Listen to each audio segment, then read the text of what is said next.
Welcome everyone to the very first Bollywood review on this channel. We're talking about Brahmastra Part 1, a movie that has been touted as one of the biggest things the industry has ever put out. And according to reports, it's the most expensive Bollywood movie ever made. So when I heard that that was going on, I naturally wanted to go check it out, and I just did, which was only screening in IMAX 3D. So that's pretty interesting. In this movie, you follow a young man played by Ranbir Kapoor who happens to have some strange abilities and has these visions, and he's being able to witness certain things that seem beyond his explaining powers.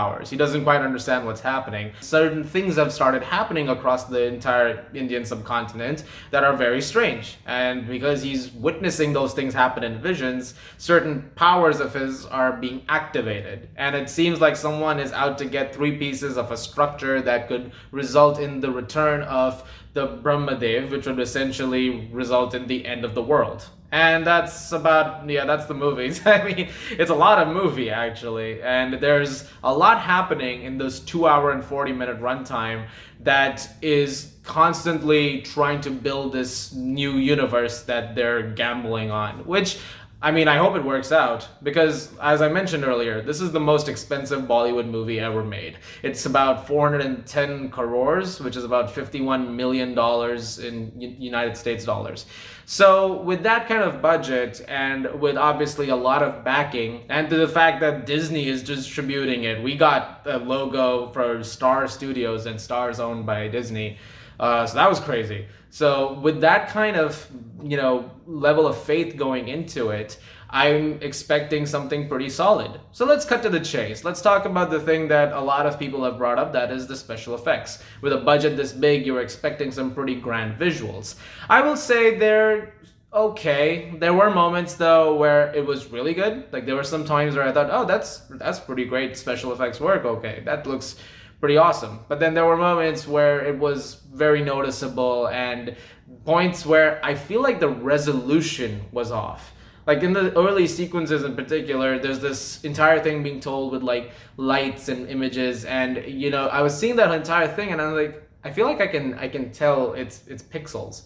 Or am I wrong? Or maybe that was the style that they were going for in that moment. But there were moments like that where it really was off, but then there were moments where it was actually not too bad. So it sort of went through a bit of a, pros and cons, like in terms of like it both was good and was not good at the same time.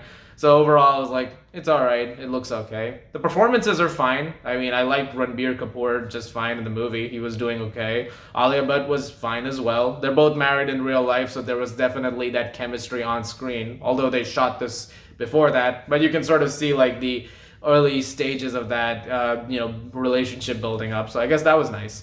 And yeah, the things that you see, play out in terms of the romance between the two of them in the movie, that I thought was the better part of the movie. Like whenever it actually went into the stuff that is supposed to be happening, I thought that was where it got really messy and scatterbrained, and it actually was front loaded with so much exposition.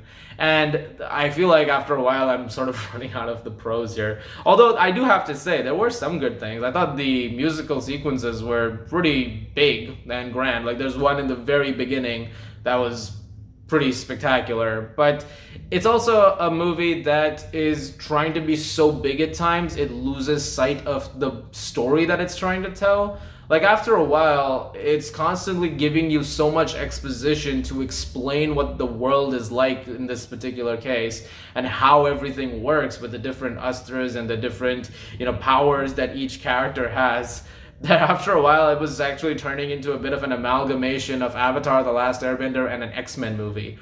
And it sort of lost its sort of original tone that it had going for a while over there. Like there were moments where it really felt like they were trying something very interesting, especially in the first half. I thought, okay, that's neat, that's interesting, let's see where it goes. And then the second half devolves into that sort of mashup between the two of those things. And then it also wants to tell its own story at the process, and it feels like there's too many cooks in the kitchen. And I feel like in a first movie, like if you're trying to set up the world that is going to continue on for two more movies, because they've clearly set up a trilogy here, then I feel like a little more focus and a little more coherence is needed. Because otherwise, you're gonna have a lot of problems with part 2 and 3.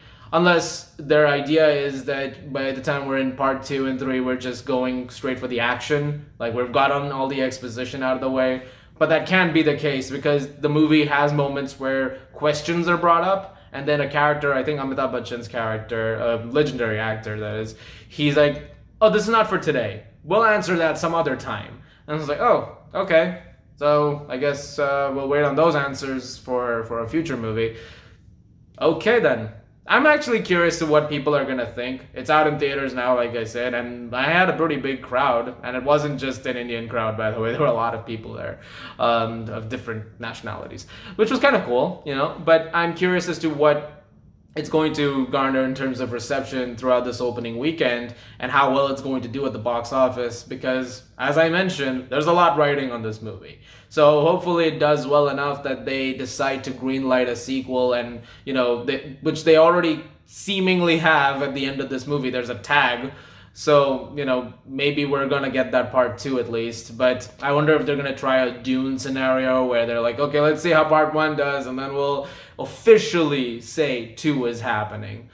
Maybe, I don't know. Or maybe they're already filming 2. I don't know. It's very interesting, but I have hope that there is a lot better on the way, hopefully, that they want to do something that genuinely improves, because as of right now, this movie is okay. There's good stuff, there's some not good stuff. There's a lot of action sequences. Some of it's good, some of it is a little messy. It's trying to find its footing a lot in certain sequences, but I can't say the movie's unwatchable by any means. It's not like the worst movie I've seen this year or anything like that. It's just okay, and that's about where I landed on that. I'm gonna give Brahmastra Part 1 a 6 out of 10. Also, severely needs to cut down on exposition. Like, it could really use some trimming on that. I mean, I can't stress that enough.